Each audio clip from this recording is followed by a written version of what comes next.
दिल्ली के Surya multi speciality hospital में एक नियम था।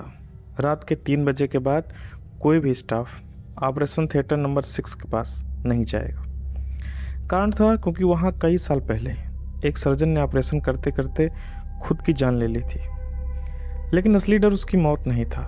असली डर ये था कि आज भी रात 3 बजे उस थिएटर के अंदर ऑपरेशन शुरू हो जाता है। मशीनें अपने आप ऑन हो जाती हैं, लाइट्स जल जाती है और अंदर से किसी की दर्द भरी आवाज़ और चीखें सुनाई देती, जबकि पूरा कमरा हमेशा खाली होता है।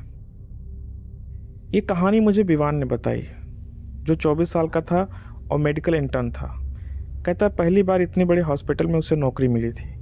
सूर्य हॉस्पिटल बाहर से बेहद मॉडर्न था, लेकिन अंदर आते ही एक अजीब बेचैनी महसूस होती थी, जैसे दीवारें कुछ छुपा रही हों।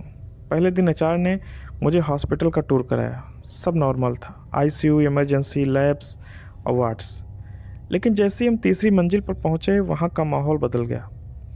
कॉरिडोर पूरा खाली था, सफ़ेद लाइट बार बार ब्लिंक कर रही थी और आखिर में एक बड़ा दरवाज़ा था, ऑपरेशन थिएटर 6। उस दरवाजे पर मोटी लोहे की चेन लगी हुई थी। मैंने पूछा ये बंद क्यों है? एचआर अचानक असहज हो गया। पुराना थिएटर है, इस्तेमाल नहीं होता। लेकिन चेन क्यों लगी है? वो कुछ सेकंड चुप रहा, फिर बोला रात में यहाँ मत आना, और वो जल्दी से आगे बढ़ गया।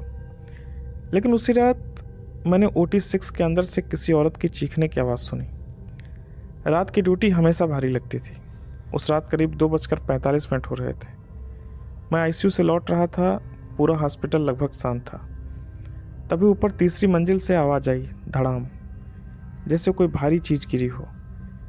मैं रुक गया। फिर धीरे धीरे किसी मशीन की बीप सुनाई देने लगी, बीप बीप बीप। मेरा दिल तेज़ी से धड़कने लगा। तीसरी मंजिल तो बंद थी, फिर आवाज़ कैसे? मैं डरते डरते सीढ़ियों चढ़ने लगा। जैसे जैसे ऊपर जा रहा था, बीप की आवाज़ तेज होती जा रही थी।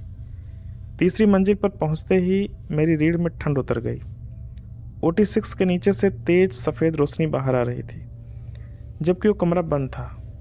मैं धीरे धीरे दरवाजे के पास पहुंचा और तभी अंदर से किसी औरत की दर्द भरी चीख गूंजी, मुझे बचा लो प्लीज़। मेरे हाथ कांप गए। मैंने दरवाजे की छोटी कांच वाली खिड़की से अंदर देखा और मेरी सांस रुक गई। ऑपरेशन अंदर चल रहा था। एक मरीज टेबल पर लेटा था। चारों तरफ डॉक्टर खड़े थे, लेकिन उन सबके चेहरे दिखाई नहीं दे रहे थे, जैसे काले धुएं से ढके हों। बीच में खड़ा एक लंबा डॉक्टर धीरे धीरे मरीज का सीना काट रहा था, और सबसे डरावनी बात, उसका चेहरा आधा जला हुआ था। तभी वो अचानक रुक गया। धीरे धीरे उसकी गर्दन मेरी तरफ घूमी और उसने मुझे सीधे देख लिया। अगले ही सेकंड OT 6 का दरवाज़ा अपने आप खुल गया। ठंडी हवा का झोंका मेरे चेहरे से टकराया।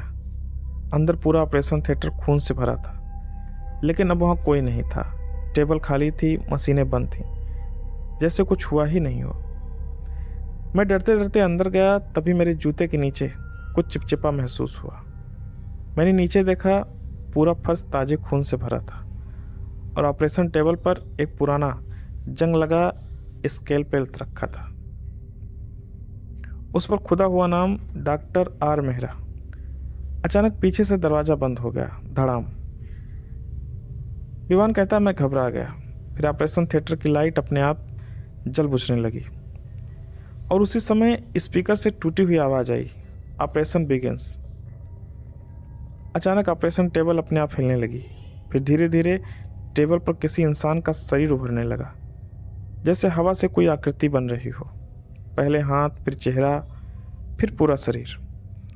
और एक औरत, उसका पूरा पेट चीरा हुआ था और आंखें खुली हुई थीं। वो सीधे मेरी तरफ देख रही थी। फिर उसने फुसफुसाया, वो मुझे अभी भी काटता है। अगले दिन मैंने हॉस्पिटल के पुराने रिकॉर्ड्स देखने शुरू किए। तब मुझे पता चला डॉक्टर राघव मेहरा इस हॉस्पिटल के सबसे प्रसिद्ध सर्जन थे। लेकिन 11 साल पहले एक ऑपरेशन के दौरान कुछ भयानक हुआ था। एक प्रेग्नेंट महिला की सर्जरी करते वक्त उसकी मौत हो गई।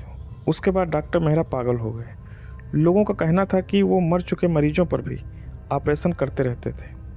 एक रात स्टाफ ने उन्हें OT 6 में अकेले पाया, अपने ही शरीर को काटते हुए। अगली सुबह वो मृत मिले, लेकिन उनकी बॉडी कभी हॉस्पिटल से बाहर नहीं गई। रिकॉर्ड में लिखा था बॉडी मिसिंग। और उस रात ठीक 3 बजे मुझे हॉस्पिटल के पीए सिस्टम पर अपनी ही आवाज़ सुनाई दी, विवान OT6 में आओ।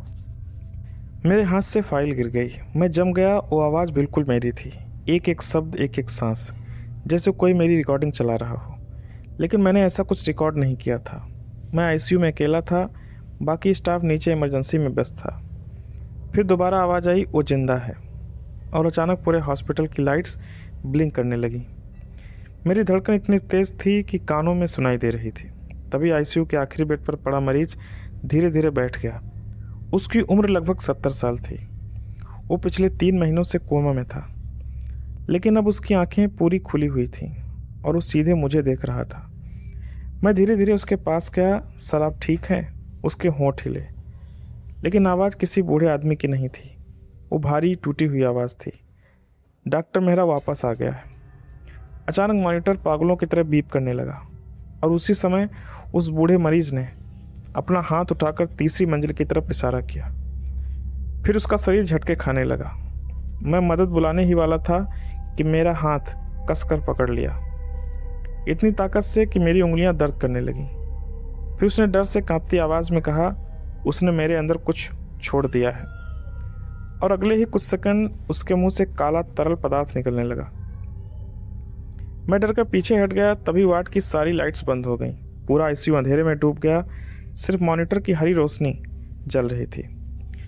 मेरे पीछे किसी ने बहुत धीरे से कहा, ऑपरेशन अभी खत्म नहीं हुआ है। मैंने कांपते हुए पीछे देखा और मेरी चीख निकल गई। अंधेरे में ओटी ड्रेस पहने एक लंबा आदमी खड़ा था, चेहरा आधा जला हुआ, हाथ में खून से भरा स्केपेल। डॉक्टर मेहरा थे। लेकिन असली डर तब शुरू हुआ जब डॉक्टर मेहरा ने धीरे धीरे अपना मास्क हटाया और उसके चेहरे के अंदर कुछ हिलता हुआ दिखाई दिया, जैसे त्वचा के नीचे कोई जिंदा चीज़ रेंग रही हो। उसके गाल के अंदर से हड्डियों के टूटने की आवाज़ आने लगी। फिर अचानक उसकी त्वचा फट गई और अंदर से कई छोटी छोटी काली उंगलियां बाहर निकल आईं। मैं डर के मारे पीछे हट गया। डॉक्टर मेहरा मुस्कुराया, लेकिन उसकी मुस्कान इंसानी नहीं थी। उसका जबड़ा ज़रूरत से ज़्यादा खुल गया, इतना कि चेहरा 2 हिस्सों में बंटा हुआ लग रहा था। फिर वो टूटी आवाज़ में बोला, मरीज़ मरते नहीं, बदल जाते। अचानक आईसीयू के सारे मॉनिटर एक साथ ऑन ऑफ होने लगे, बीप बीप बीप। और तभी जो मरीज़ कोमा में पड़े थे वो धीरे धीरे उठने लगे, 1 2 3, और सभी बेड्स पर पड़े मरीज एक साथ उठ गए। उनकी गर्दनें टेढ़ी होकर मेरी तरफ घूमी, आंखें पूरी सफ़ेद, और सब एक ही आवाज़ में बोलने लगे, ऑपरेशन पूरा करो। मेरा शरीर सुन्न पड़ चुका था। मैं भागने के लिए मुड़ा, लेकिन आईसीयू का दरवाज़ा बंद हो चुका था। मैंने पूरी ताकत से दरवाज़ा पीटना शुरू किया, कोई है, दरवाज़ा खोलो। लेकिन बाहर पूरा सन्नाटा था।